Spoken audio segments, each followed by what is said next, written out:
beberapa tema yang kita bahas. Kemarin kita udah bicara soal ekonomi, soal politik dan sebagainya, dan hari ini kita ketemu ini sebenarnya latar belakangnya beda-beda, tapi yang menyatukan mereka sama itu adalah soal intensitas mereka dengan gerakan-gerakan mahasiswa.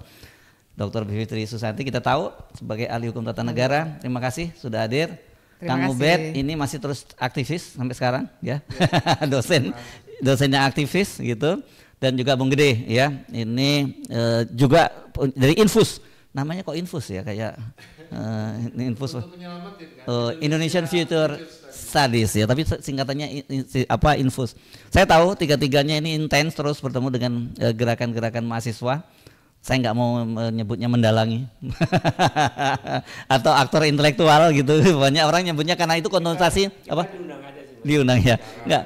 Konotasi kan negatif, selalu orang begitu. Ya. Padahal kan biasa dalam ya mahasiswa perlu patron, mereka juga pengen mendengar dari perspektif hukum tata negara bagaimana, kemudian dari sisi politiknya bagaimana, sosial kan penting sebenarnya.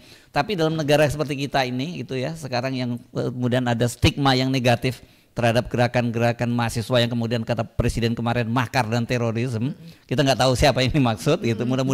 Mudah-mudahan dia yang dimaksud oleh presiden bukan mahasiswanya gitu ya, tapi elemen-elemen atau nasir-nasir dalam pemerintahnya sendiri kan. Yang makar kan yang bisa begitu mereka kan. Benar, bukan kita ya, kita cuma gerakan protes saja gitu kan. Mari kita bicara soal itu. Saya tidak akan membatasi Anda dengan ruang lingkup Anda sebagai hukum tata negara ya, Mbak Bivitri. Kita beri kesempatan dulu pada beliau ya untuk memberikan gambaran tentang situasi hari ini. Syukur-syukur kalau membantu pemerintah dan juga aparat penegak hukum kita itu bagaimana sih sebenarnya menghadapi gerakan semacam ini, bagaimana mereka harus bersikap gitu. Ya, silakan Mbak Bivitri. Iya, jadi pas banget tadi Mas Hersu memulainya dengan menggambarkan ada pidato yang menyebut-nyebut makar dan terorisme. Karena kita bisa lihat narasi seperti itu adalah cara yang ibaratnya tuh playbook dari banyak pemerintahan yang bersifat demagog. Jadi ketika ada pernyataan pendapat kan ini esensinya sebenarnya orang mengekspresikan kemarahan mereka. Tapi bukannya menjawab apa yang dipermasalahkan oleh para pemrotes, langsung menuduh pemrotes, awalnya kan dibilangnya antek asing, nah kemudian berubah sekarang makar dan terorisme. Tapi saya harus bilang tolong kembalikan ke asal muasalnya kenapa ada orang-orang yang turun ke jalan. Menurut saya memang orang yang turun ke jalan ini kan bisa dibilang ada 3 kelompok. Kelompok pertama itu aktivis yang memang dari dulu, dan itulah benar sekali saya, Mas Ubed dan juga Bung Gede biasanya ketemu itu untuk diskusi. Jadi kalau dibilang sekarang kan frame-nya begitu ya, provokator, mengajak demonstrasi, enggak ada. Sebenarnya adik-adik mahasiswa itu kan butuh juga pandangan, ini sebenarnya boleh nggak misalnya ya, boleh nggak sih DPR misalnya melakukan tindakan-tindakan yang menyakiti hati rakyat misalnya, atau sesederhana kalau saya orang hukum ya suka ditanya, Mbak sebenarnya tunjangan DPR tuh kayak apa sih? Undang-undang MPR, DPR, DPD, DPRD tuh bunyinya apa sih soal nonaktif anggota DPR? Kan mereka memang butuh guidance karena dosen mereka di kampus mungkin nggak bisa menjawab, mungkin belum sempat ketemu. Nah ada yang itu tuh, yang aktivis seperti itu yang memang suka diskusi, menggali masalah bersama dengan senior-seniornya. Kemudian level keduanya itu kan ada orang yang pure marah. Karena mungkin lihat di media sosial orang joget-joget terus dia lagi susah mau beli makanan, cari makan susah banget, cari beras sekarang lagi mahal, dia lagi ngerogoh-rogoh kocek, tahu dia lihat pejabat joget, dia ikut marah, dia ikut turun ke jalan. Ini level yang kedua. Nah level ketiga ini yang menurut saya kita harus lebih hati-hati menganalisisnya, karena ada pola-pola yang menurut saya tidak mungkin dilakukan oleh mahasiswa, karena saya suka mengibaratkannya dalam beberapa pembicaraan tuh, bakar halte itu nggak mungkin kayak bakar tisu. Mungkin mahasiswa bawa korek untuk merokok, mungkin kalau yang merokok. Tapi bakar halte itu butuh persiapan. Nggak mungkin orang spontan tuh bakar yuk terus bakar terjadi. Pasti butuh persiapan. Ada yang katanya bawa tangga, kan udah mulai dikumpulkan bukti-bukti ya.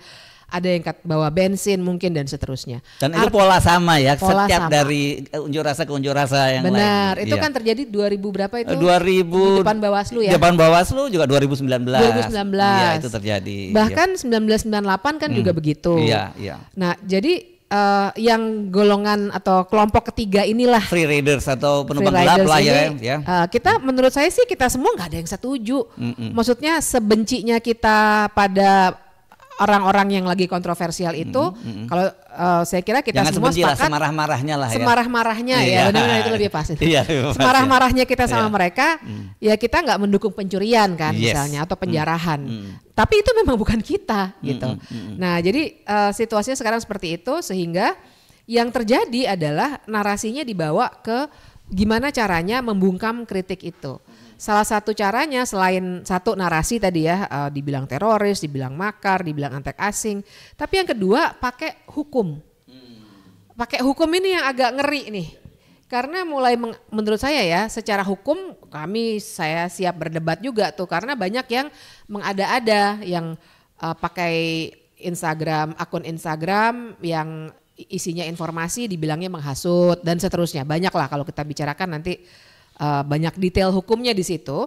Tapi saya melihat fenomena ini mungkin agak mirip kita semua banyak belajar ya. Misalnya agak mirip sama jangan-jangan mirip sama Malari 1974. Di mana setelah peristiwa Malari banyak penangkapan. Aktivis-aktivis lama itu dulu kan ditangkap di penjara.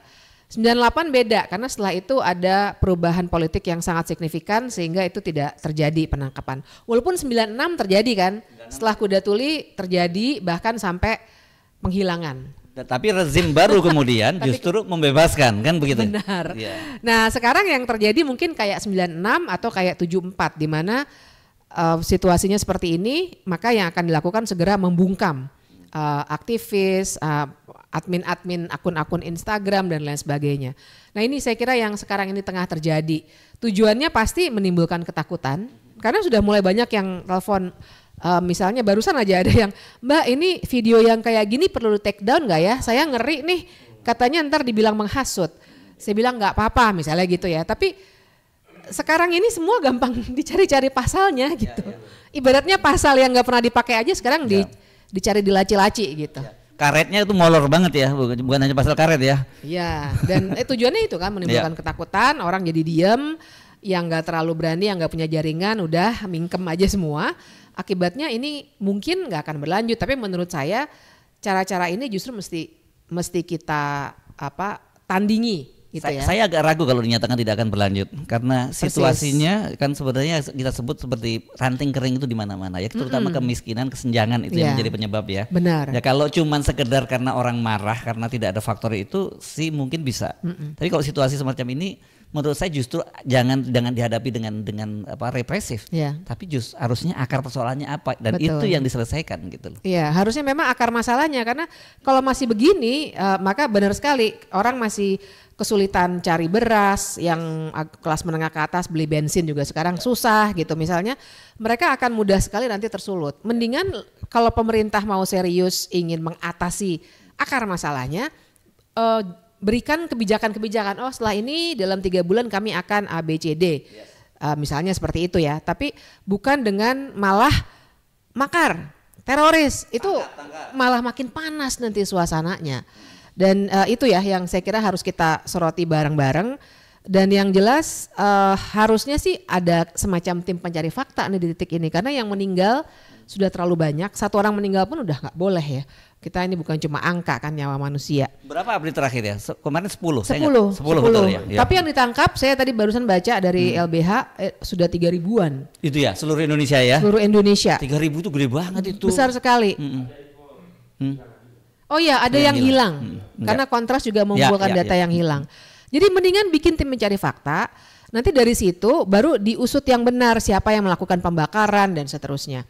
Jangan dimulai dengan ambil si A, ambil si B, ambil si C, masukin penjara. Itu akan memanaskan suasana. Itu kira-kira kalau buat awal mungkin ya diskusi. Oke, ini menarik. Terima kasih Mbak Bivitri untuk perspektifnya ya. Nah, sekarang kita ke Kang Ubaidillah Badrun. Ya ini kita ngomongin memang aktivis seumur hidup ini. Ya karena dulu tahun 98 dia di FKSMJ ya, Forum Komunikasi Senat Mahasiswa Jakarta ya namanya ya Kang Ubed. Dan sekarang sudah di dosen, tapi saya kira nanti jangan dibilang dia tukang kompor ya, tapi dia memang patronnya para aktivis ya, terutama BEM itu ya. Teman-teman diskusi Mas. Oh teman diskusi gitu ya. Oke silakan ya. Kang Ubed. Baik, terima kasih Mas Hersu, Mbak Bibip dan Bang Gede. Dalam pendekatan yang sifatnya sosiologi politik ya, melihat peristiwa itu kan perlu ada perspektif yang sifatnya misalnya kronologis, yang sifatnya dinamika begitu. Sebenarnya kita bisa baca tuh Mas, misalnya sebetulnya gerakan yang muncul di semester ini itu kan dimulai dari bulan Juli ya, yang mahasiswa, BEM dan lain-lain membuat satu tagline tentang Indonesia Cemas itu. Kemudian tanggal 21 juga sama.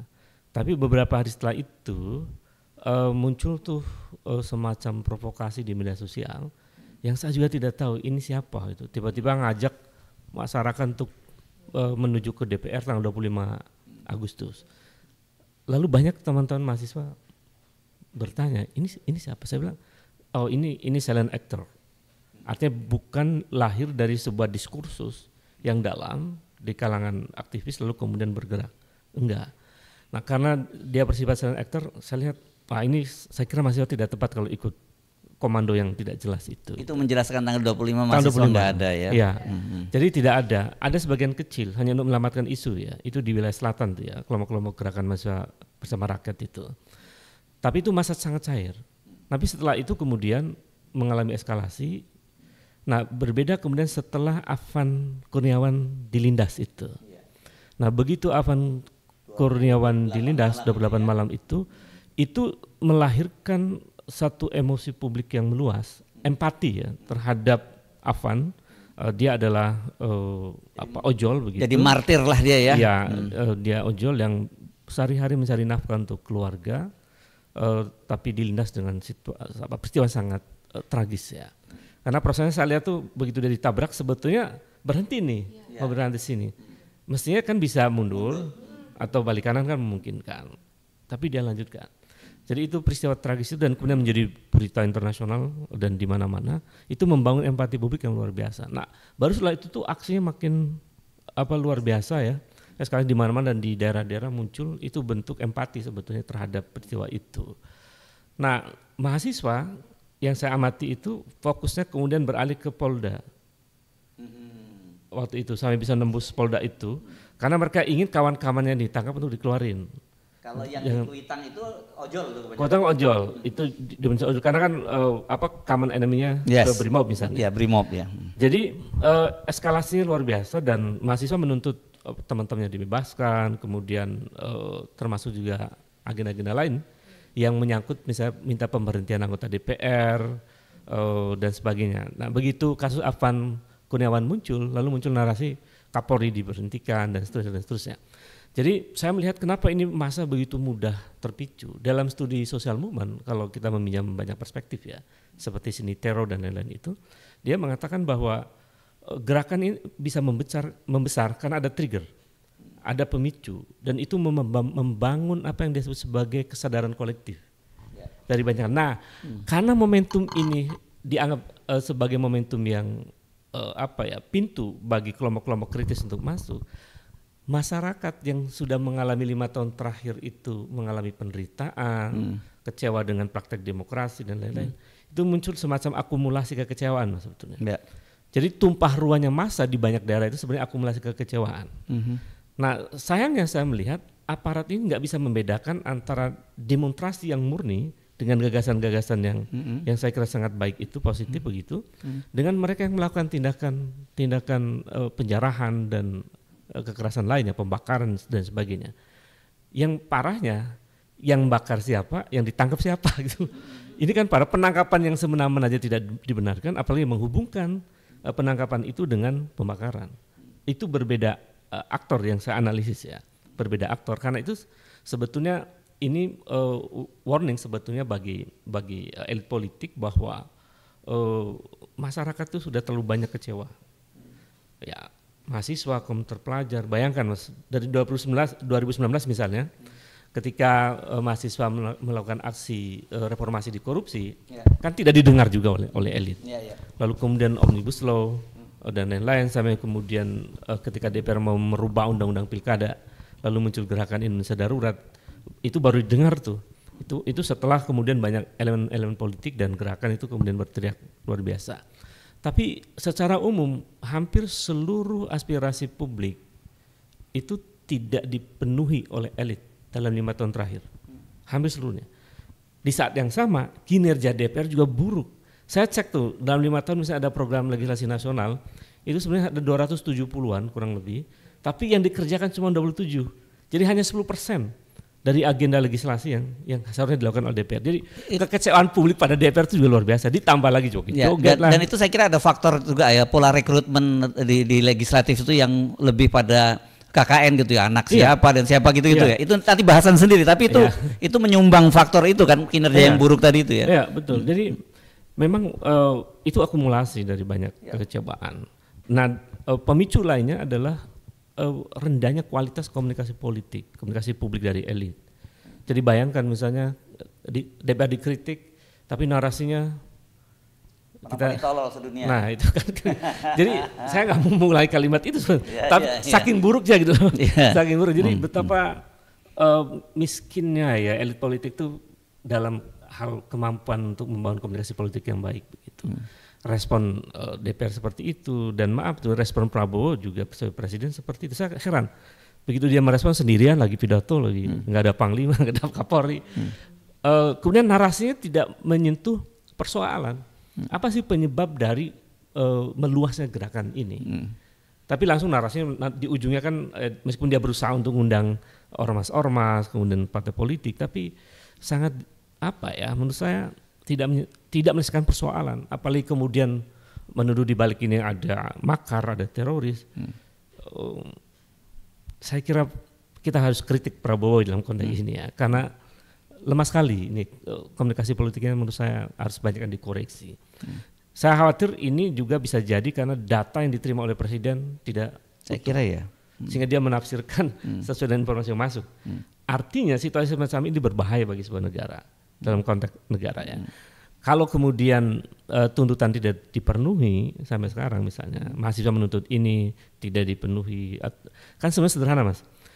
Kalau rejim itu melihat tuntutan publik, dia mesti merespon rasional kan. Dia belejetin tuh, periksa tuh, ini tuntutan ini rasional nggak ya? Argumennya apa? Sepanjang argumennya rasional, based on data, based on riset misalnya, ada argumen kokoh, ada dukungan hukum dan lain, sebetulnya mudah dipenuhi.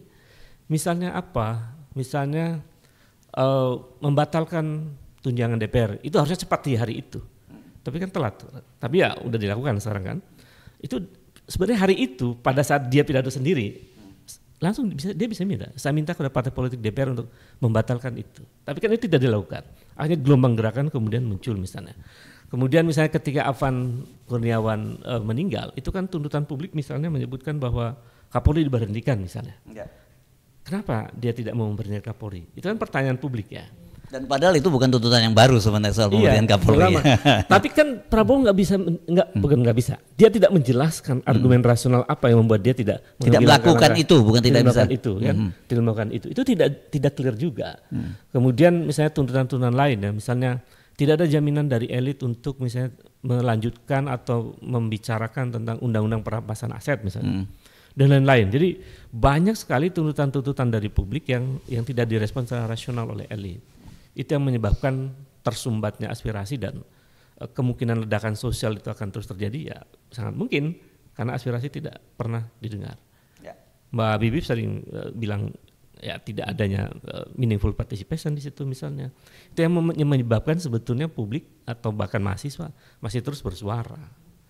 Nah, solusinya ternyata penangkapan kan itu oleh rejim. Saya kira itu memang berbahaya. Saya kemarin ngomong di beberapa media juga. Masa misalnya menangkap seseorang yang dituduh memprovokasi seluruh Indonesia, itu namanya Del Pedro ya kan, itu tuduhan yang menurut saya nggak rasional lah, absurd. Absurd. Kita pernah diundang oleh Del Pedro untuk diskusi ya, di satu forum diskusi kan, kita melayani mahasiswa kapanpun dimanapun ya. Kalau saya lihat struktur berpikirnya juga baik begitu, kerangka untuk kepentingan apa dia kritis bagus begitu. Lalu saya khawatir nih ya, polisi tidak jernih, bahkan mungkin tidak kritis, dan sehingga tidak mampu membedakan antara ekspresi kegelisahan dengan provokasi. Betul. Jadi orang mengkritik melalui media sosial, lalu dia mengekspresikan kegelisahannya. Oh, ini provokasi. Jadi tafsir tunggal dari aparat menurut saya perlu dikritik. Ya, dan selama ini polisi itu terbiasa dia bukan dalam seperti tagline-nya dia pengayom dan pelindung masyarakat, tapi lebih pada dia penjaga dari kekuasaan gitu ya, the guardian of power kan, susu itu yang itu jadi dengan paradigma semacam itu ya dia harus cara pandangnya seperti itu jadinya gitu. Itu paradigma itu mesti dirubah. Ya, aparat itu kan sebetulnya kepolisian misalnya, dia punya fungsi untuk mengamankan. Bagaimana paradigma fungsi mengamankan masyarakat itu dalam menghadapi demonstrasi? Itu kan ada banyak pendekatan yang lebih humanis, lebih dialogis dan sebagainya. Kemudian bagaimana dia berhak untuk mengeluarkan gas air mata? Ada SOP-nya kan? Ya, kita menemukan beberapa kali misalnya gas air matanya sudah kadaluarsa misalnya. Jadi banyak sekali saya kira yang harus dirombak dari, makanya diksi reformasi di kepolisian penting tuh. Bisa baik reformasi struktural maupun yang sifatnya sistemik. Ini juga berlaku untuk tentara ya. Menurut saya tentara berlebihan kalau kemudian ikut mengamankan situasi, karena tentara itu punya fungsi untuk pertahanan kan sebetulnya. Situasi ketika kemudian tentara terlibat dalam pengamanan itu situasi tertentu yang kemarin itu sebetulnya bisa selesai oleh polisi. Kalau aparat kepolisian itu tidak melakukan tindakan yang represif. Nah itu dia menarik, justru dari kalangan tentara juga menyatakan harusnya polisi tidak kok, mereka juga bingung katanya kenapa kok tiba-tiba polisi membiarkan kami masuk gitu. Dan itu kan bisa jadi jebakan Batman juga buat tentara. Betul, itu artinya ada problemnya di lapisan elit ya. Iya. Jadi dan itu banyak sih sosiolog menganalisis bahwa ketika situasi elit seperti itu berarti memang ada pertarungan elit. Iya. Dan itu menjadi faktor juga yang menyebabkan munculnya banyak dinamika sosial. Ya. Saya kira itu. Oke, tapi sebelum itu Anda juga termasuk yang sepakat bahwa ini sebenarnya gerakan ini adalah gerakan memang murni dari masyarakat ya, tuntutan-tuntutan yang muncul ya. Tapi bahwa kemudian belakangan ada yang memanfaatkan itu yang sebagai penumpang gelap tadi itu ada itu ya. Ada. Fakta. Sebenarnya itu sederhana Mas. Sederhana ya. Kan bisa ditelusuri ya. Misalnya kita demonstrasi mahasiswa bersama masa aksi yang lain yang terorganisir dengan baik. Tiba-tiba habis maghrib atau sore dia datang nih kelompokan ini anak-anak kecil ya, atau malam setelah maghrib begitu ya. Mereka datang, itu kan aparat punya intelijen dong, tahu ini dari mana nih, kita telusuri nih kan. Misalnya dia ketangkap satu orang kan, bahkan kemarin sempat ada 400 anak-anak gitu. Tanya dia apa motifnya. Kalau dia mengatakan bahwa saya gelisah karena guru saya dibilang beban negara misalnya, terus ditanya lagi apa lagi. Jadi kalau argumennya murni, berarti mereka murni. Tapi kalau kemudian ternyata argumen tiba-tiba kemudian dia nyeletuk, abang saya bilang, itu berarti kan ada yang nyuruh misalnya. Yang nyuruh siapa? Ternyata apakah sekolahnya juga membolehkan? Apakah sekolah menyuruh? Apakah sekolah melatih itu? Itu telusuri, mudah ketemu siapa sebetulnya di belakang kelompok-kelompok anarko ini misalnya. Itu kalau dengan asumsi bahwa aparat negara memang berfungsi sebagai melindungi masyarakat dan negara. Tapi kalau kemudian ada anasir, ada elemen-elemen di dalam negara itu sendiri yang ikut bermain, bagaimana itu? Ya itu artinya negara mesti jujur. Artinya mereka menjadi aktor ya, bagian dari peristiwa itu, ya diberi hukuman yang setimpal saja. Jadi transparansi menjadi bagian penting untuk itu. Kalau tidak ya sepanjang sejarah kita mengalami situasi yang ini kan seperti berulang ya. Tahun 74 terus selalu polanya sama kan? Iya. Polanya sama, jadi kelihatan. Iya. Makanya saya bilang anarko-anarkoan kalau di Indonesia itu kan, gitu ya. Anarko kan sebenarnya terbelah juga ya faksi-faksinya. Saya lihat dari sejarah masuknya anarko di Indonesia sejak era kolonial sampai era modern sekarang. Ada kelompok-kelompok yang anti kemampanan yang justru lebih kreatif dia karena masuk ke wilayah seni ya. Iya. Musik, musik indie itu dan lain-lain. Tapi ada beberapa yang anti kemampanan yang kemudian berwajah anarko yang ada juga yang diusing. Mungkin alirannya agak bakunin ya, tapi saya nggak tahu apakah dapat dibenarkan karena sudah anti kapitalisme dan melakukan tindakan kekerasan untuk melawan simbol-simbol kapitalisme. Saya kira itu. Terima kasih, sampai di situ dulu ya, Kang Ubed. Sekarang kita pindah ke Bung Gede Sriana. Ini dari Infus Indonesian Future Studies ya. Ini salah satu penulis yang cukup produktif. Saya banyak baca tulisannya juga di Jakarta Post gitu ya. Oke, silakan. Ya tadi semua udah diungkapin ya sama Bu Fitri, Kang Ubed ya. Tapi saya coba dari angle yang berbeda ya. Barangkali nggak lepas nih dari pengamatan saya sampai hari ini terhadap Gen Z ya. Baik itu di dalam kelompok gerakan mahasiswa maupun di dalam sosial media. Gen Z itu udah mahasiswa ya sekarang usianya. Ada yang udah kerja. Ada yang udah kerja. Ada yang udah kerja. Gen Z yang paling tua itu kira-kira 26-27. 26-27, oke. Iya. Umur 26. Jadi gue akan memulai dengan statement bahwa Gen Z itu menjadikan kritik kepada kekuasaan ya itu sebagai suatu lifestyle. Nah, itu yang gue tangkap dari kehidupan mereka. Ini kita ngomongnya enggak sama Gen Z aja, jangan pakai gua ya. Iya. Ngomongnya di gua, ini ngomongnya dari Gen Z sampai baby boomer ini ya. Ya.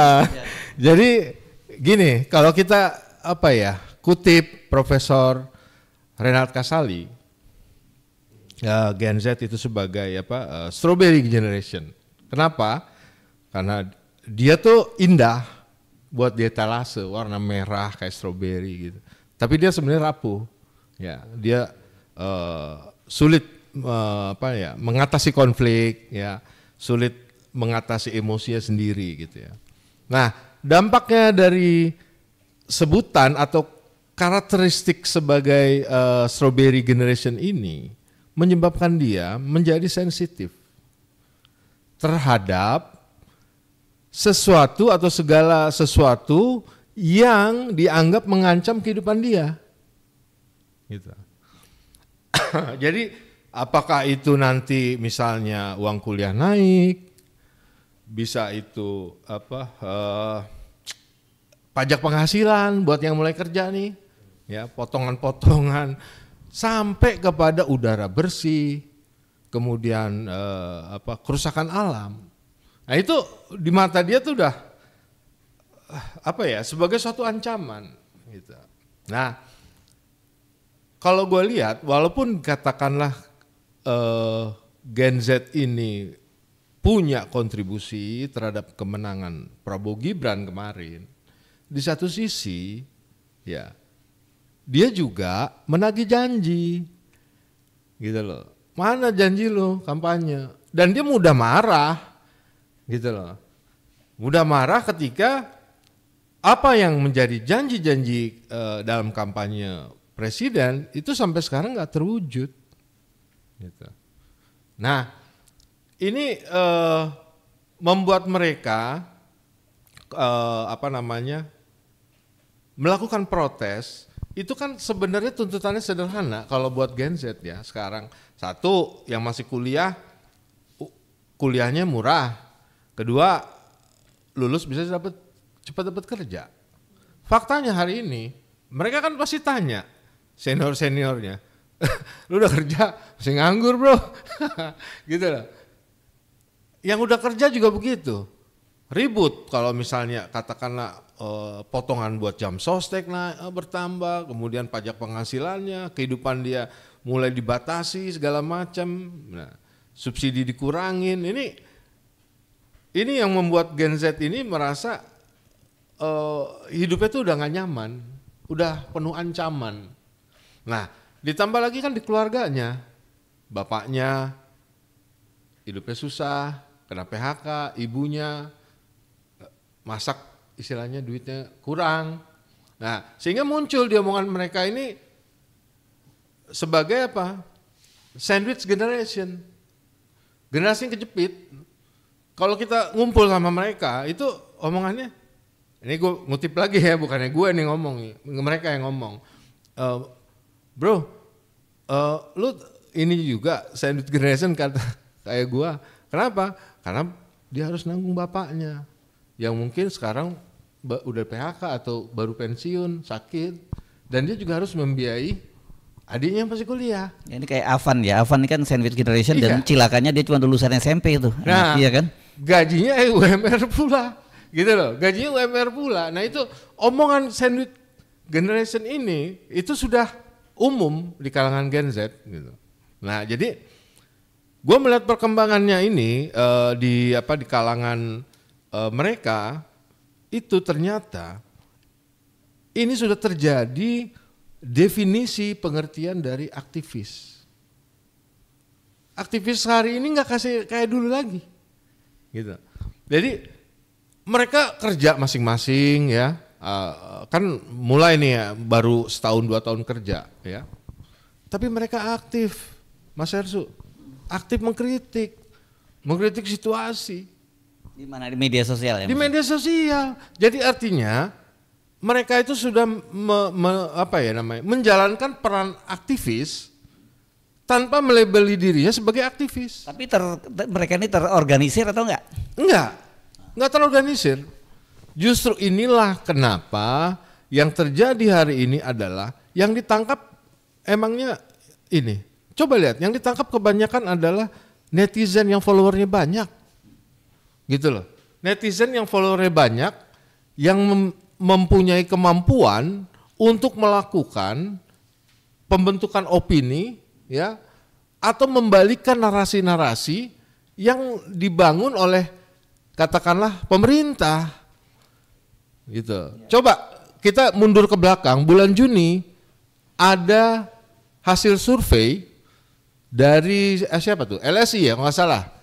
Saya agak rada-rada sensitif kalau ngomongin survei. Nah, jujur. justru ini yang gue mau, ini yang nyambungnya ke sini. Ya. Jadi ketika dia ngomong 80% kepuasan kepada pemerintah Prabowo, kan dilawan di sosmed. Ya. Kalau memang 80% itu benar puas, ya nggak ada gerakan, mungkin ada gerakan seperti hari ini kan. Artinya hasil survei itu sekarang udah nggak laku di kalangan Gen Z. Di sosmed nggak laku. Tapi laku untuk pemerintah laku. Nah, laku untuk ininya. Ya. Artinya itu dilawan oleh mereka, narasi itu bisa diputar, dibalikin. Nah, perangnya ada di situ. Nah, ketika itu terjadi dan mahasiswa ya, termasuk Gen Z, kemudian milenial yang paling muda masuk di situ dan dia memenangkan opini ini, mereka bisa menggerakkan, bisa memobilisasi publik tanpa struktur komando yang jelas. Kita besok demo lo ke DPR, gitu loh. Tahu kan ngumpul aja. Ya masa cair jadinya. Masa cair. Ya, tanpa pemimpin itu tanpa yang pemimpin. Ya. Nah justru maksud saya nanti di sesi berikutnya kita ngomong soal konsolidasi ini kan, mobilisasinya seperti apa. Tapi intinya ini bukan hanya kepada pemerintah, bukan hanya kepada eksekutif. Kan semua dikritik. Kejaksaan dikritik, polisi dikritik, KPK nggak beres dikritik, gitu loh. DPR pun dikritik. Jadi memang Gen Z ini sudah menjalankan perannya sebagai aktivis, ya, karena merasa hidupnya dia, masa depannya dia sudah terancam, gitu loh. Jadi tidak harus ada satu parno lah ya, atau rasa takut yang berlebihan dari presiden. Karena bukan hanya dia yang dituju, Jokowi pun yang mantan juga masih dikritik gitu loh. Nah, cuma kan yang dihadapin sekarang apa coba? Kan masyarakat coba ditarik ke dalam pertarungan elit. Ada yang ngomong, lu kalau nyerang-nyerang Prabowo, kritik-kritik Prabowo itu nanti Gibran lo yang naik. Kan dijawab mereka apa coba? Maksud lo, gua nggak boleh ngeritik Prabowo gitu? Nah ini, ini sebagai apa ya? Akhirnya rakyat coba ditarik, terlibat di dalam pertarungan elit. Padahal kan rakyat cuma sederhana tuntutannya. Pak Prabowo tolong janji-janji mau pertumbuhan 7 atau 8%. Kehidupan rakyat kecil dinaikkan, itu udah diwujudin. Tapi kan sampai sekarang apa coba?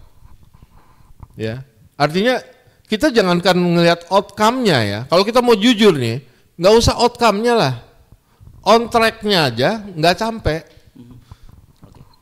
Jangankan kita berharap outcome, on track aja nggak ada. Padahal kan rakyat butuh itu. Katakanlah Prabowo minta rakyat bersabar 3 bulan, Prabowo minta 6 bulan. Sekarang udah mau setahun ya Ben? Udah setahun. Ya. Tapi kan rakyat itu kan kalau mau harus bersabar lagi, ya lu yakinin gua apa dong? On track nggak? Sedangkan yang terjadi adalah apa coba terakhir? Ya, bukan hanya soal dia efisiensi, di satu sisi dia mau efisiensi anggaran, tapi dia bikin struktur kabinet yang boros. Dia mau seremonial di iya, sampai dia bagi-bagi tanda jasa dan kehormatan ke kroni-kroninya, ke tim sesnya, gitu. Banyak yang orang yang tidak layak tapi diberikan tanda jasa dan tanda kehormatan. Ini kan bukan banyak yang tidak layak. Semua anggota kabinet itu tidak layak mendapatkan kehormatan karena mereka bekerja belum 1 tahun aja belum mereka bekerja. Iya. Gitu loh. Jadi kesimpulan saya sekarang melihat pandangan rakyat kepada Prabowo, kalau di awal-awal masa kampanye atau masa pemerintahannya dia sering menyebut tentang paradok Indonesia, ya kan? Begitu kan? Ngambil dari situ semua tuh. Hari ini justru rakyat melihat paradoks Prabowo. Ya. Paradoksnya ada di Prabowo sekarang. Ya. Gitu loh. Dia sering ngeluh. Ada banyak kebocoran. Ya. Negara nggak punya duit, sehingga dia harus efisiensi, ya.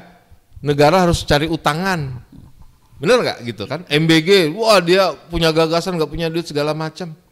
Terus dia nyebut banyak kasus-kasus korupsi di masa lalu, itu kan sebenarnya nyindir pemerintah sebelumnya. Gitu. Tapi apa yang dia lakukan? Dia nggak ngapain juga kok. Dia cuma bisa mengeluh, tapi tidak bertindak gitu loh. Untuk misalnya kasus-kasus di masa pemerintahan sebelumnya ya dibongkar dong. Itu kan kalau duitnya balik bisa buat nyelamatin APBN gitu loh maksudnya. Jadi yang ditangkap orang itu sekarang adalah paradoks Prabowo.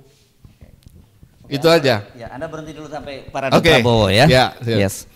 Oke, kita sekarang ini menarik tadi gagasan yang itu. Kita akan bicara soal konsolidasi sebenarnya itu yang paling penting karena memang salah satu yang banyak disoroti tadi itu masa sekarang ini kebanyakan masa cair. Bahkan mahasiswa sendiri saja itu kan terpecah-pecah, ada BEMSI-nya aja ada berapa, ada kerakyatan, ada apalagi Kang Obed selain BEMSI kerakyatan satunya Rakyat Bangkit, kemudian ada BEM Nusantara dan UI sendirian misalnya gitu, UGM sendirian dan sebagainya.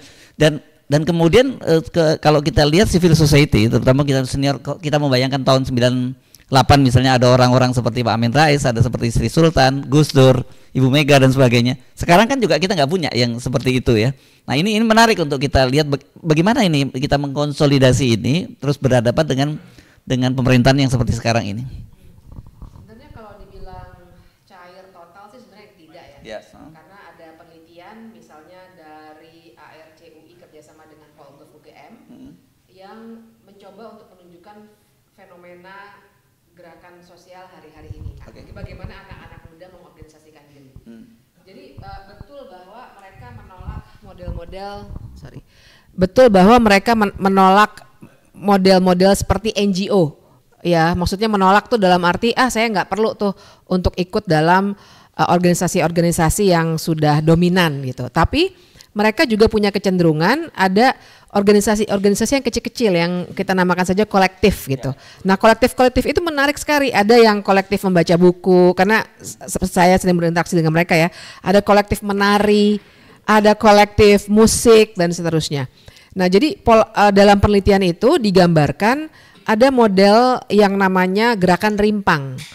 Gerakan rimpang. Rimpang itu seperti jahe, kunyit, lengkuas, akar-akar. Rimpang itu sebenarnya tumbuh-tumbuhan yang basisnya akar, yang berguna yang kita makan biasanya akar. Tadi. Bumbu dapur bukan? Enggak, itu model ininya, model tumbuhannya, secara biologinya itu rimpang itu berarti yang kita manfaatkan akarnya dan akarnya itu kuat di dalam tanah, mungkin nggak kelihatan. Nah, tapi dia berkait-kaitan. Kemudian ada gelembung-gelembung di mana-mana, kadang-kadang itu yang kita potong, kita makan kan, jahe atau bikin wedang jahe gitu. Nah, itu tuh suatu teori yang dulu itu yang bikin namanya Deloitte sama Gautari itu, udah lama sebenarnya. Nah, tapi ya itu yang dipotret oleh teman-teman ARCUI dan Polgov UGM itu untuk menggambarkan bagaimana anak-anak muda sekarang mengorganisasikan dirinya. Mereka ada sebagian yang kemudian masih ragu-ragu, takut-takut begitu ya. Tapi itu satu tuh catatannya. Yang kedua, bahwa masih ada organisasi-organisasi non pemerintah yang kemudian kita juga punya kesulitan untuk mengidentifikasi. Kesulitannya maksud saya gini. Kalau kita pakai istilah LSM, itu kan dari zaman Orde Baru ya.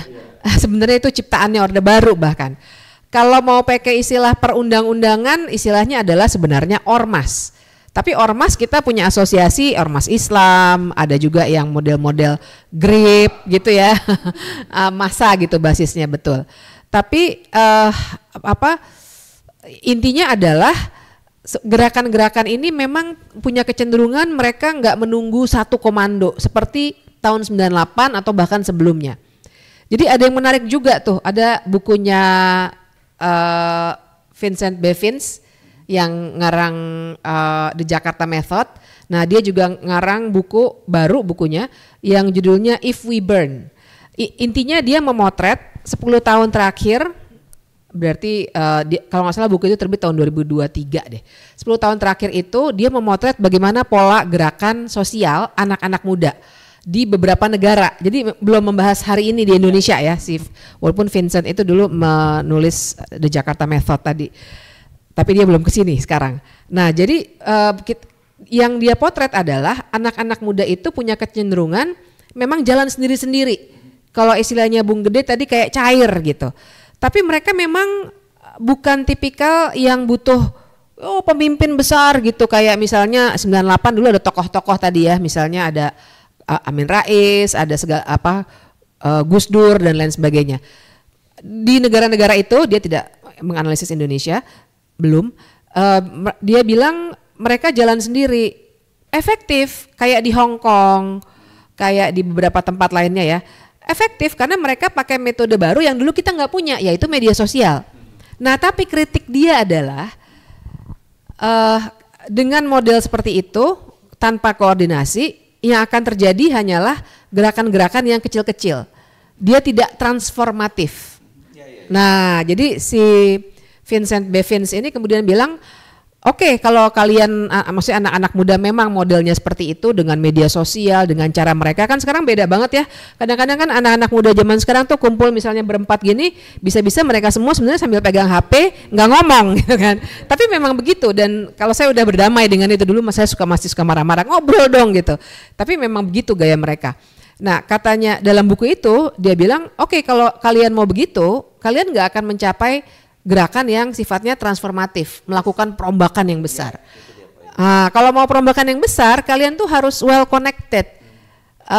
Mesti ada secara ada strukturnya lah. Nggak harus satu organisasi. Oke, kalau kalian maunya kecil-kecil kolektif, ada yang sendiri-sendiri dan seterusnya. Tapi Anda harus punya tujuan yang sama. Dan ini kita bisa masuk lagi ke teori-teorinya Sidney Terro segala macam itu soal gerakan sosial. Harus ada penyambung-penyambung yang bikin gerakan ini satu. Nah, jadi makanya kalau kita melihat pola-pola simbolisasi kayak hashtag atau tagar Indonesia Gelap, kemudian kemarin itu bubarkan DPR, saya yakin tujuan mereka memang bukannya benar-benar mau bubarin DPR gitu ya, tapi kan itu adalah simbolisasi dalam sebuah gerakan sosial. Atau sekarang dengan warna pink dan hijau misalnya. Itu kan cara-cara yang dulu ketika zaman dulu kita masih pakai pager, nggak ada yang kayak gitu. Saya sendiri banyak belajar dari teman-teman muda itu, karena cara mereka berkomunikasi, cara mereka mengikatkan diri dengan simbol warna atau hashtag itu sesuatu yang dulu kita tidak praktekkan. Tapi kalau sekarang berhasil silakan. Nah, cuma saya setuju kalau kemudian harus ada semacam konsolidasi ini yang mungkin lagi-lagi nggak ada kayak pemimpin besar 1-2 orang.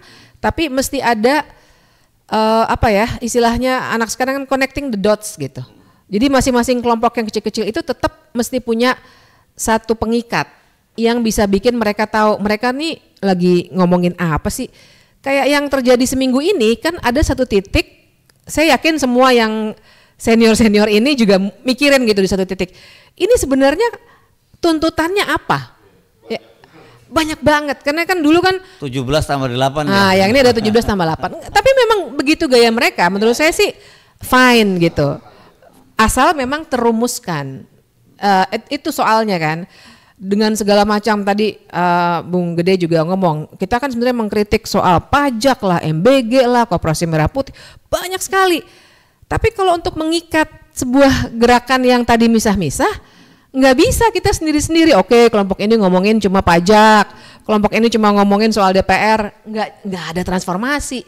Ya gitu aja terus reaktif. Nah jadi memang perlu ada pengikat itu. Jadi 17+8 kalau saya sih nggak mau menyoal angka atau berapa apa yang belum masuk dan seterusnya. Menurut saya membayangkan anak-anak muda yang melahirkan 17+8 itu, lepas dari kita mungkin ada detail-detail yang kita nggak setuju, tapi saya membayangkan mereka itu seperti anak-anak muda yang pada tahun 1945 bulan Agustus menculik Soekarno dan Hatta. Nggak sabar. Ini yang senior-senior ngomongin ini nggak jelas, ngomongin segala macam. Udahlah kita bikin aja, kumpulin aja semua tuh yang beredar. Makanya jadi banyak banget.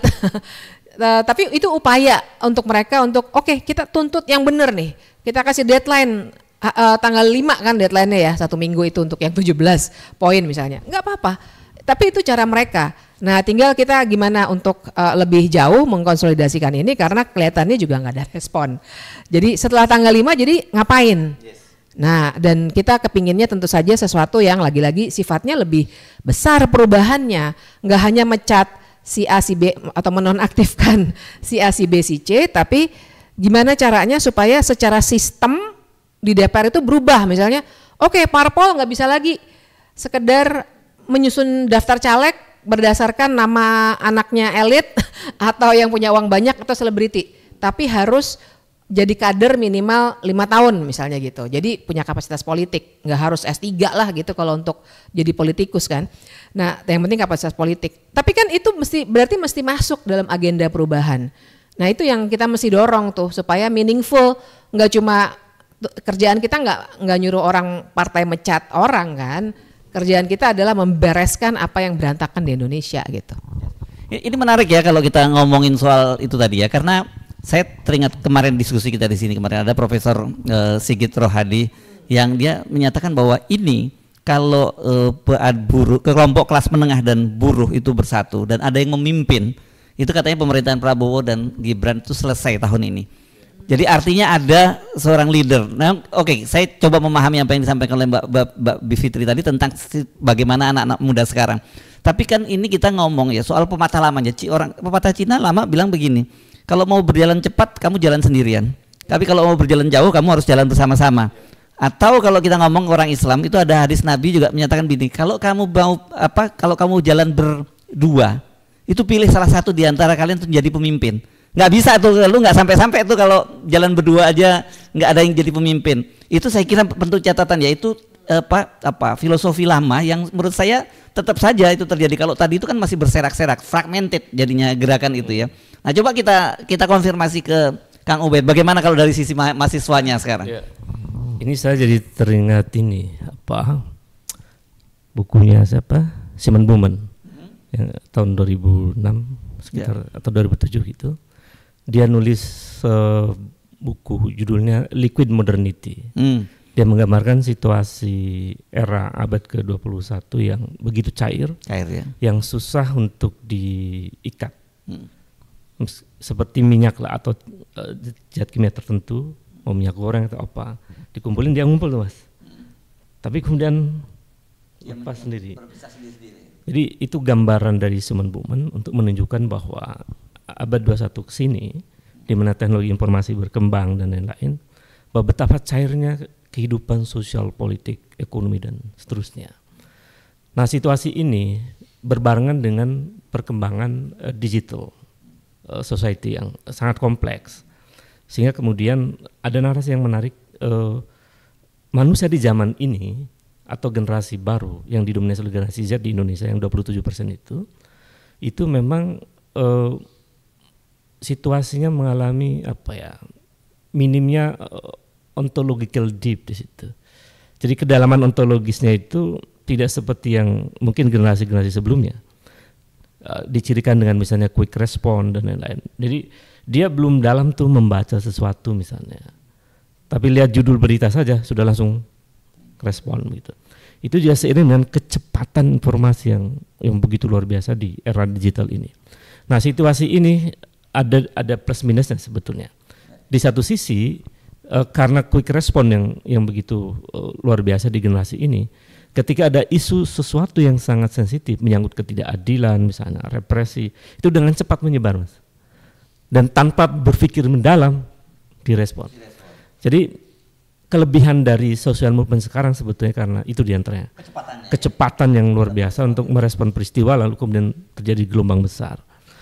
Nah, tapi di sisi lain memang kreativitas generasi sekarang tuh melampaui generasi kita ya, jauh. Jadi banyak sekali kelompok-kelompok kreatif yang tidak hanya bekerja di ranah industri begitu, tapi dia juga masuk ke ranah aktivisme. Jadi gerakan-gerakan aktivis muda itu dengan berbagai gaya, dan tadi Mbak Biv mengingatkan ada banyak sekali sekarang model-model kolektif yang berkembang di kalangan anak muda.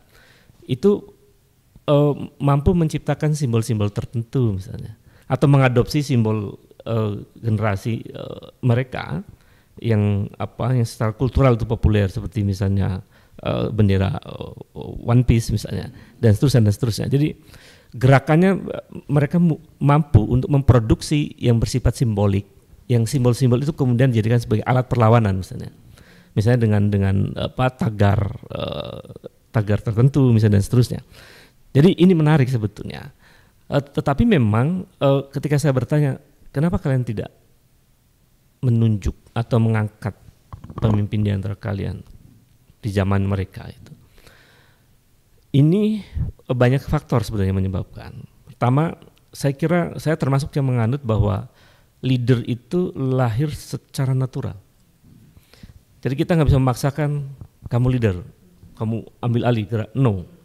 Jadi proses natural itu yang akan sebetulnya memunculkan tokoh di antara mereka, yang kemudian orang-orang di sekitarnya dia percaya sama dia. Jadi ini sebetulnya ada semacam belum saya pada level itu, Mas. Begitu nanti mereka mengalami situasi yang makin memburuk, karena situasi sekarang kan dugaan para ekonom memang makin memburuk ya, sudah memasuki krisis fiskal dan lain-lain. Situasi yang seperti itu menurut saya nanti pada akhirnya secara natural akan muncul pemimpin-pemimpin di antara mereka, generasi baru ini. Dan sebenarnya tanda-tandanya sudah mulai ada. Yang saya cermati ada beberapa anak muda yang dia cukup cerdas, kemudian kreatif dan berani, lalu santun begitu. Jadi logiknya bekerja. Nah ini mungkin momentum dalam tahun-tahun ke depan akan memunculkan anak muda baru yang punya kemampuan leadership yang dipercaya oleh kawan-kawannya. Siapa saya tidak tahu, tapi tanda-tandanya saya amati juga di anak-anak ini ya, aktivis muda yang nongol di media-media publik itu di mainstream. Saya cermati cara berpikirnya, saya seolah-olah buat level-level tertentu gitu ya. Oh ini sebenarnya punya potensi ini di antara mereka ini untuk bisa menjadi pemimpin di antara mereka. Nah, kemudian yang berikutnya saya kira mereka juga berupaya sebetulnya membangun koneksi di antara mereka itu. Beberapa kali misalnya mereka melakukan pertemuan nasional. Tapi kita perlu ingat bahwa upaya untuk membangun jejaring yang begitu luar biasa itu seringkali ada faktor eksternal yang merusak proses itu. Misalnya apa karena kepentingan atau? Iya, misalnya saya harus katakan ya, ada intervensi kekuasaan dalam merusak proses konsolidasi itu. Misalnya kayak BEM misalnya, tiba-tiba BEM misalnya mengadakan Munas, tiba-tiba intelijen masuk. Lalu kemudian BEM UI sekarang dibelah dua. Oh ya. Jadi saya harus ingatkan juga nih kepada, ini sebenarnya merusak generasi, sangat merusak. Saya harus katakan misalnya kompetisi BEM di universitas. Ini misalnya ada calon yang cukup bagus nih Mas, yang cukup leadershipnya bagus, pikirannya bagus, dan berpotensi besar akan menang. Tiba-tiba ada operasi, ada kekuatan baru memunculkan calon lain untuk menghadapi calon ini. Dan itu kampanyenya seperti kampanye pilpres gitu loh. Mahal dan backdropnya lebih keren, medsosnya hidup. Dan itu berarti ada bohirnya. Gitu. Iya, ya, saya kira itu. Dia. Jadi pola-pola elektoral di pilkada mulai masuk ke kampus. Mulai masuk ke dalam kampus. Dan itu merusak generasi. sampai kemudian berujung pada misalnya terbelahnya BEM di dalam kampus. Dan kemudian kalau pakai campur tangan otoritas kampus itu akan makin jadi nggak sehat. Ini merusak generasi dan merusak kultur demokrasi di dalam kampus sebetulnya ya. Kemudian misalnya saya mendapat informasi juga misalnya bagaimana ketika BEM itu menyelenggarakan forum nasional untuk memenangkan kandidat tertentu, operasi masuk di situ. Sampai berhasil tuh Mas, misalnya udah kayak organisasi ekstra itu ya, mirip. Saya bilang ini apa bedanya dengan ormas yang aneh-aneh itu. Jadi sampai bisa menjamin misalnya peserta yang dari daerah akan dibiayai dan dikasih pesawat dan bahkan satu BEM itu dikasih 10 juta, 20 juta dan sebagainya. Kali sekian ratus kampus. Dahsyat ini. Jadi saya kira orang-orang yang melakukan intervensi semacam itu merusak generasi muda. Jadi faktor mungkin dalam tanda petik ya belum terkonsolidasinya kekuatan-kekuatan demokrasi itu juga karena ada faktor eksternal gangguan-gangguan itu yang merusak proses itu. Karena itu kita perlu ingatkan bahwa dampak negatif dari upaya intervensi semacam ini sudah merusak generasi. Paradigma mahasiswa menjadi terkotori oleh itu. Artinya tidak tumbuh natural itu Mas.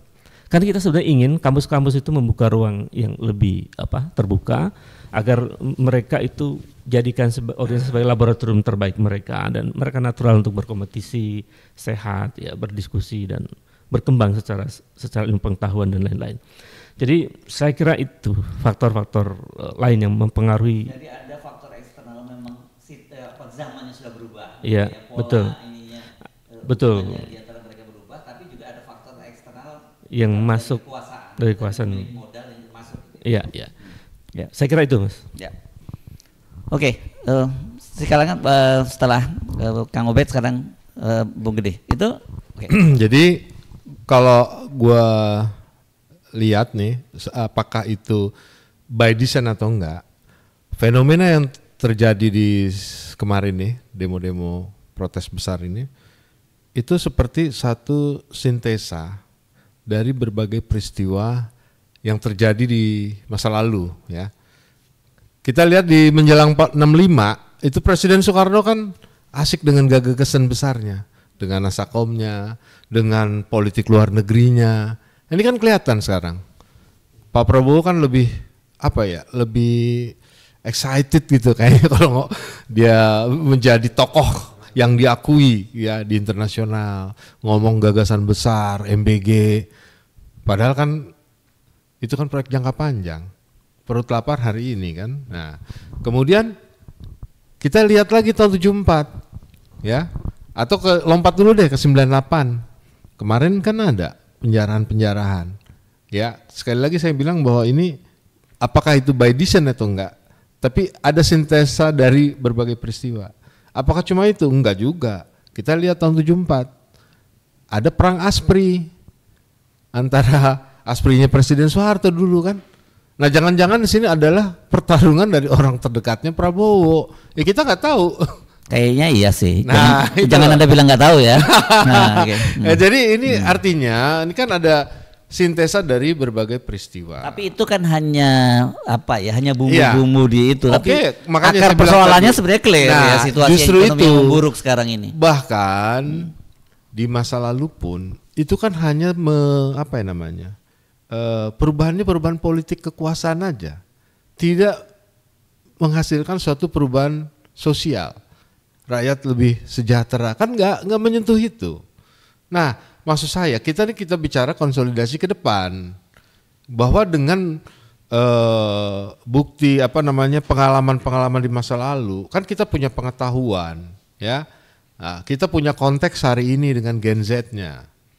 Nah, bagaimana supaya perubahan ini lebih terarah nantinya, perubahan yang lebih baik, seperti tadi Bu Fitri bilang soal konsolidasi. Ya, jadi konsolidasi itu juga bukan hanya massa, tapi juga konsolidasi gagasannya, isunya. Ini mau kita kemana? Fokus, yang mana yang paling prioritas, yang bisa membawa perubahan lebih baik. Gitu. Nah, konsolidasi ini kan otomatis perlu pemimpin, harus ada leader yang supaya jalannya terarah gitu loh. Walaupun masanya cair, gampang dimobilisasi di kalangan Gen Z ini kan, tapi kan harus ada yang ngarahin. Oh ini kita harus ke titik ini gitu loh. Nah, gue ngelihat bahwa pentingnya sekarang adalah kampus tetap jadi nomor satu. Guru-guru besar ini harus mulai turun, ya.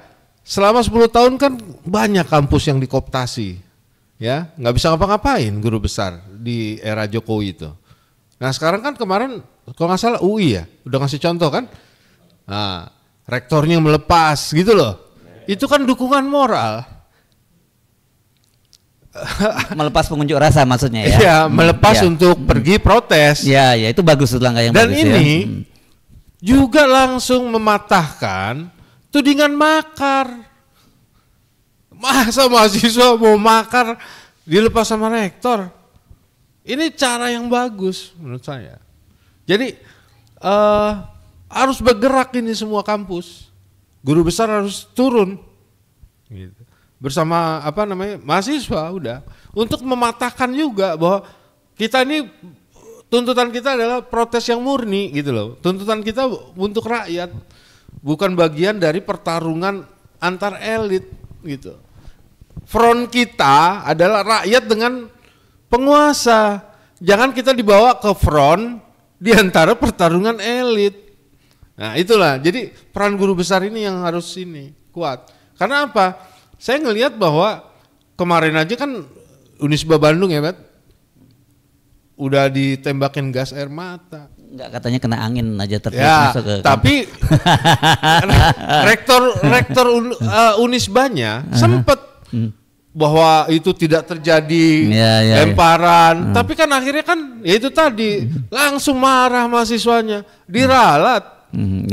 Iya, maksud saya itu loh. Jadi konsolidasinya juga di kampus antara rektor dan ini. Nah, karena ini menurut saya bukan lagi sekedar persoalan teknis membubarkan aksi mahasiswa. Tapi ini sudah menjadi suatu serangan ke jantung demokrasi. Ya. Gitu. Dan realitasnya hari ini yang bergerak kan bukan hanya mahasiswa sesungguhnya ya rakyat itu yang terjadi. Situasinya berbeda. Oke, ini kita mesti sekalian closing statement ya Anda ya. Oke, dan nanti yang lain juga begitu. Oke. Jadi gue melihat begini untuk closing statement ya, bahwa kemarin mahasiswa itu ngomong soal Indonesia gelap. Ya. Harus yang dijawab oleh Prabowo, oke deh, besok gua kasih Indonesia terang, kan gitu. Enggak, kata Pak Prabowo enggak merasa gelap. Nah, masalahnya kan itu. Di istana memang terang, di istana terang beneran. Iya, berarti kan dia nggak paham situasi, apa yang dirasakan rakyat gitu loh. Kan sebenarnya tuntutannya itu. Nah sekarang artinya ketika dianggap seperti itu, dianggap bukan Indonesia gelap, buat mahasiswa, buat rakyat yang lain, ya dia akan merebut Indonesia terang kalau nggak dikasih, dia akan rebut. Makanya yang dibakar mahasiswa itu sebenarnya itu bukannya gedung-gedung atau rumah artis, gitu loh. Tapi pertanyaan saya, simbolnya, apakah mahasiswa yang membakar? Itu juga saya kira justru itu makanya yang dibakar mahasiswa adalah gelapnya. Secara simbolik itu gelap yang dibakar supaya dia bisa merebut terangnya, gitu loh. Jadi bakar gelap dan rebut terang di situ. Gitu. Oke. Nah, itu aja. Jadi artinya ini akan berjalan terus. Nah, tergantung nanti ya udah tinggal adu kuat aja lah. Vote by fit aja udah, adu kuat. Lu berapa, gue berapa. Itu aja. Terima kasih. Terima kasih Mas Ersu. Sekarang Kang Ubed mungkin closing statement, setelah itu Mbak Bivitri. Saya kalau tidak salah 1 September lalu ya, nulis satu artikel di satu media nasional. Judulnya Demonstrasi Besar, Guru Besar dan Arah Negara. Sebetulnya pesan penting dari tulisan itu agar proses kita sekarang sebenarnya sedih ya Mas ya. Demokrasi rusak, tata kelola negara berantakan begitu. Korupsi merajalela, penegakan hukum indeksnya juga rendah hanya 0,5 dan seterusnya. Jadi ada semacam kegagalan sistemik sebetulnya yang terjadi di Indonesia. Maka sebetulnya di tulisan itu saya mengingatkan bahwa proses konsolidasi itu dan mengambil sikap terhadap realitas itu tidak hanya tugas dan tanggung jawab mahasiswa gitu. bukan hanya tugas dari kelompok-kelompok aktivis, tetapi juga kaum cerdik pandai, khususnya guru besar memang atau para rektor itu mampu menangkap apa tanda zaman ini. Kita dulu pada tahun 98 masih ingat saya ada forum rektor ya, di mana forum rektor itu masih punya taji di situ, masih punya gigi untuk memandu dalam situasi yang kacau itu arah bangsa kemana. Nah dalam 10 tahun terakhir posisi forum rektor itu menurut saya, maaf ya, tidak seperti yang saya bayangkan Mas. Jadi fungsi-fungsi intelektual itu tidak muncul tuh. Saya jadi teringat bukunya Chomsky sama Julian Benda itu. Jadi bagaimana tanggung jawab kaum intelektual itu sebetulnya masih dimunculkan karena dia mesti fokus pada kebenaran universal. Bahwa secara substantif demokrasi kan sebetulnya kebenaran universal yang memungkinkan hidup masyarakat menjadi baik. Ada proses kompetisi yang sehat dan lain-lain. Nah, ketika demokrasi rusak, mestinya kaum terpelajar yang memegang teguh kebenaran universal itu bangkit. Ini kita memberi warning juga kepada kaum cerdik pandai untuk kemudian mari mengoreksi kembali apa yang selama ini berjalan. Karena dampaknya besar pada kerusakan Republik ini. Saya kira itu. Terima kasih. Baik, terima kasih Kang Ubed. Giliran Mbak Bivit untuk memberikan closing statementnya. Iya, saya barangkali juga saya menulis satu tulisan hari ini di sebuah media massa nasional juga, yang judulnya adalah mempertanyakan kesepakatan bernegara. Nah, jadi saya barangkali mau berangkatnya dari situ. Saya ingin bilang bahwa yang terjadi paling tidak seminggu ini, tapi sebenarnya balik sampai tahun lalu juga, sebenarnya adalah cara kita warga negara, ini peristiwa konstitusional sebenarnya. Ini adalah cara kita untuk mempertanyakan, kita kan punya kontrak sosial nih untuk hidup bersama. Kami bayar pajak, kita nih warga negara, kami berupaya taat hukum.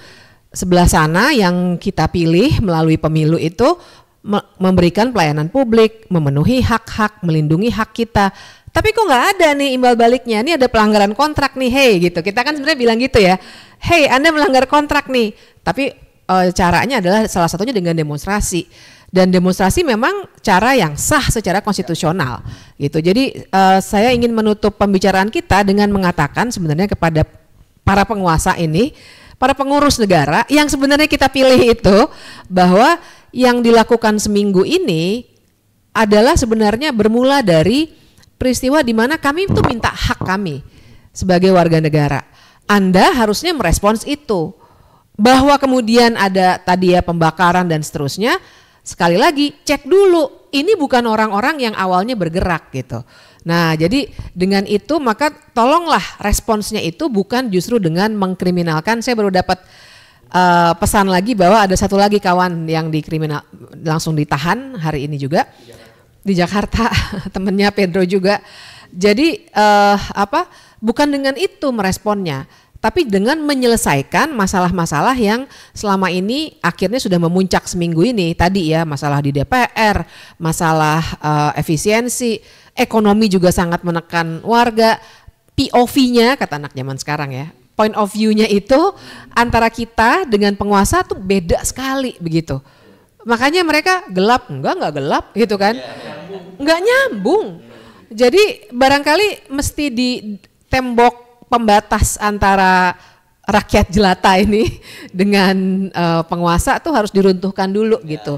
Tembok beda point of view itu supaya ke depannya kita bisa mengatasi masalah-masalah bangsa yang susah banget untuk diatasi. Ekonomi, soalnya ini ngeri loh gitu. Jadi kalau saya sih ingin mendorong ke situ ya, terutama teman-teman mahasiswa menurut saya sih dan aktivis lainnya, kita setia pada tujuan kita untuk mengkritik. Yakin memang bukan kita yang melakukan hal-hal yang tidak diinginkan, itu adalah ekses dari sebuah gerakan sosial, tapi kita setia pada tujuan bersama itu, dan yakinlah bahwa yang kita lakukan ini untuk kita kok, untuk bangsa ini, bukan untuk menjatuhkan si A, si B, si C, tapi untuk melakukan perombakan total gitu kira-kira. Oke, terima kasih. 3 orang narasumber kita, Mbak Bivitri Susanti, ahli hukum tata negara, Kang Ubed, ini seorang sosiolog dari UNJ yang juga seorang aktivis, dan Bung Gede Sriana dari Infus. Infus bukan Infus di rumah sakit ya. Indonesian Future Study. Terima kasih juga atas kebersamaan Anda bersama kami, dan kami masih akan terus melanjutkan serial dialog ini setelah tadi setelah ekonomi, kemudian sosiologi, sekarang kita ngomongin apa ini? Ngomongin politik lah ya sebenarnya. Ya. Gerakan protes mahasiswa, nanti kita akan lanjutkan juga dari sisi hukum, dan nanti terakhir itu akan ada juga statement dari Presidium Koalisi Aksi Menyelamatkan Indonesia. Saya Hirsubun Arif mengucapkan terima kasih atas perhatian dan kebersamaan Anda. Sampai jumpa lagi. Wassalamualaikum warahmatullahi wabarakatuh. Oke, terima kasih. Ya. Oke, thank you.